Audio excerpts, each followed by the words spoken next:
Today, we're going to read The Gingerbread Baby, written and illustrated by Gingerbread. It was cold outside, but it was warm inside. A fine day for gingerbread, Maddie thought. Maddie's mother put the big blue bowl on the table and lit the stove. Maddie took down a worn-looking cookbook with old-fashioned writing on the cover. He opened it up to the page that said, Gingerbread Baby. They measured and mixed. Maddie rolled the dough into the shape of a gingerbread boy, and they popped him in the oven. Bake a full 8 minutes. No more, no less. Do not peek, the recipe read. Maddie listened to the clock. Tick, tock, tick. 1 minute, 2 minutes, 3, 4, 5. Maddie couldn't wait any longer. He opened the oven door to take a peek. Instead of a gingerbread boy, out jumped a gingerbread baby. He pranced around the big bowl. I'm the gingerbread baby, fresh from the pan. If you want me, catch me if you can. Maddie's mother reached for the gingerbread baby to put him back into the oven, but he ran all around the kitchen. The door opened and in came Maddie's father. What's that delicious smell? He asked as the gingerbread baby tumbled through his legs and outside into the yard. He's so quick.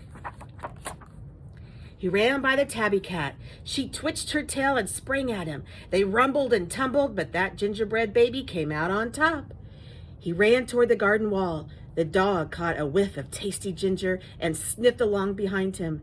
But that gingerbread baby was halfway up when the dog caught up. He barked and barked as the gingerbread baby climbed over the wall. Maddie was still inside. He heard his mother and father yelling. He heard a cat meowing and a dog barking.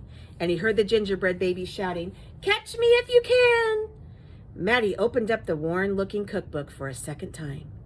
Meanwhile, that gingerbread baby wheeled down the path and into the barn. The goats looked up as he somersaulted across their backs. The last one tried to catch him, but that gingerbread baby was too fast. Look at him doing flips over the goats. Martha and Madeline were standing by the well when the gingerbread baby stopped to take a drink. They looked at each other and winked. Martha started to talk to him while Madeline tiptoed up behind him with the bucket. But they couldn't fool that gingerbread baby.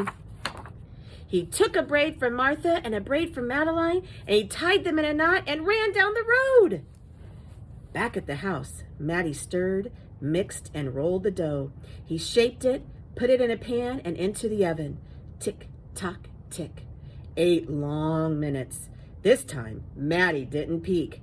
I will catch him if I can, Maddie said to himself.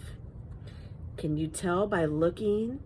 What shapes do you think Maddie has cut out of that gingerbread dough? As he was bouncing along, the gingerbread baby saw a farm wagon just ahead. He jumped in and settled down for a ride next to a mama pig. The smell of gingerbread was too much for her. She tossed him high in the air and closed her eyes and opened her mouth. But that gingerbread baby twisted in the air and came down hard on her porky snout. I'm the gingerbread baby, too quick for the mother and the father, too fast for the cat, the dog, the goats, too clever for Martha and Madeline, too smart for that mama pig. Who's left? Catch me if you can. Feeling smug, the gingerbread baby strolled along by himself until he came to a bridge that crossed over the village. Just as he got down to the middle, he heard running feet behind him and saw a crowd of villagers ahead of him. The gingerbread baby was trapped.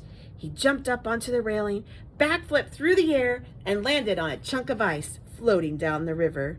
Here he is, jumping off the bridge, getting away from all those people and animals.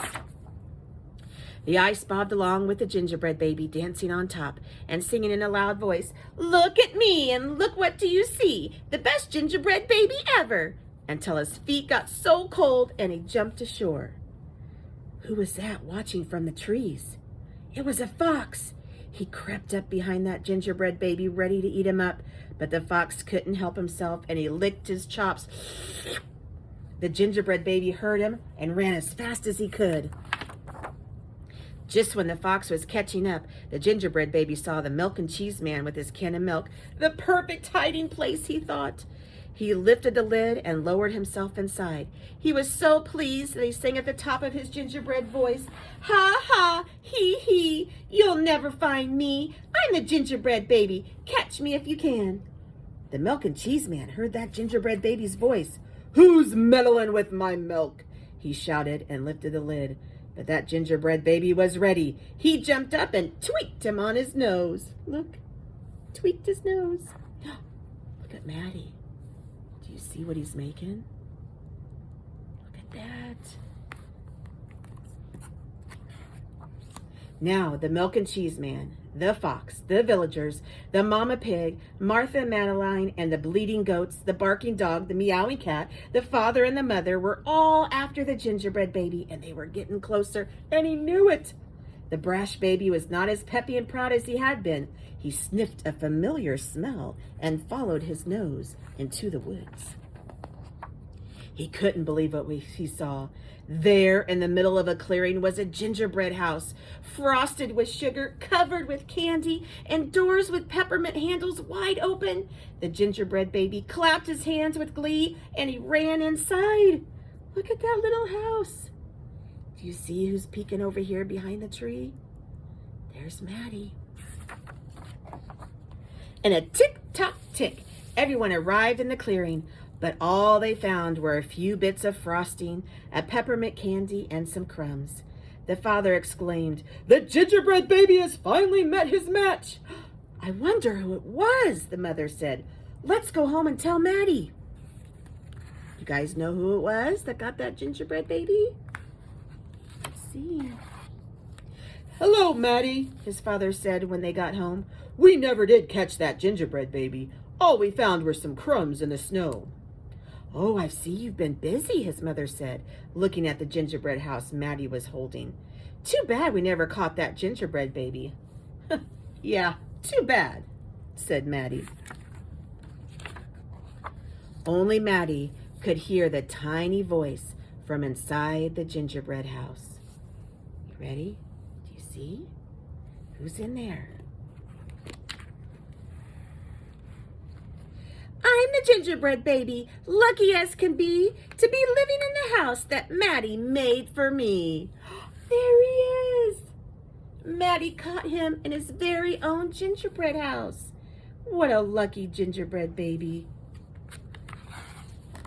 The end.